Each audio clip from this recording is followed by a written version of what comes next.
नंद जी 80 वर्ष के, यशोदा जी 60 वर्ष की हो गई, लेकिन संतान का जन्म नहीं हुआ। अब यहाँ भी तो पीड़ा, तो ये वो सब तो गोलोक के परिकर है, आशा एक ही, भगवान आएंगे। नंद जी के बड़े भाई उपनंद जी, उन्होंने एक बार नंद जी से कहा, भैया गोद लेना हो बेटा तो उसकी व्यवस्था करते हैं, वरना दशरथ जी भी तो पुत्र कामिष्टि यज्ञ किए थे, पुत्र कामिष्टि यज्ञ करवाते हैं। तब नंद यशोदा जी एक ही बात कहते, भाई साहब जिसकी प्राप्ति की आशा है वो यज्ञ से मिलेगा, वो योग से मिलेगा, वो ज्ञान से मिलेगा, नहीं समझ में आता, वो भक्ति से मिलेगा। तो भक्ति कर रहे हैं और गौ माता की सेवा कर रहे हैं तो मिलेगा वो।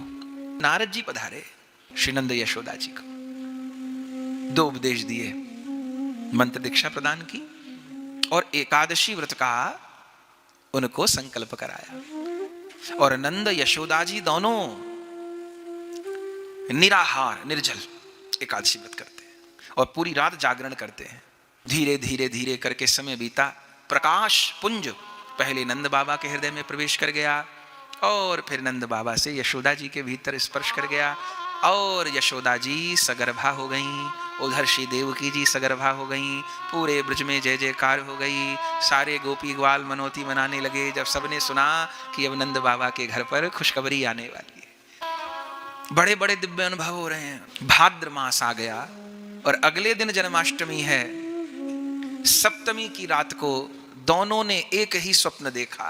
नंद जी स्वप्न देखे, कोई नील वर्ण बालक मेरी गोद में बैठा है और मेरी दाढ़ी में उंगली चला रहा है। और यही स्वप्न यशोदा जी ने देखा, कोई नील वर्ण बालक गोद में है, मेरा दूध पी रहा है। सप्तमी की रात की भोर में एकदम, अगले दिन अष्टमी है। तो भागे नंद जी, जो रास्ते में मिले वो पूछे, बाबा क्या बात है? बोले भैया गुरुजी ने कही है आज ही लाला प्रकट होंगे, 24 घंटा बीतेंगे नहीं। ये सुनते ही तो धीरे धीरे पूरे गोकुल में बात फैल गई।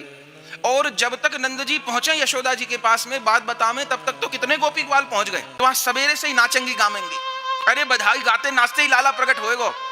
यमुना जी मार्ग दे दिए, शेषनाग छत्र कर दिए, आकाश से वर्षा हो रही। रात 12 बजे ताले खुल गए महाराज, द्वार खुल गए, दुष्ट लोग सो गए, भजन करने वाले जाग रहे। और वसुदेव जी से डलिया लेकर के चले, दोनों जगह लालाओं का प्रकाश हुआ। श्री वसुदेव जी लेकर के पहुंचे।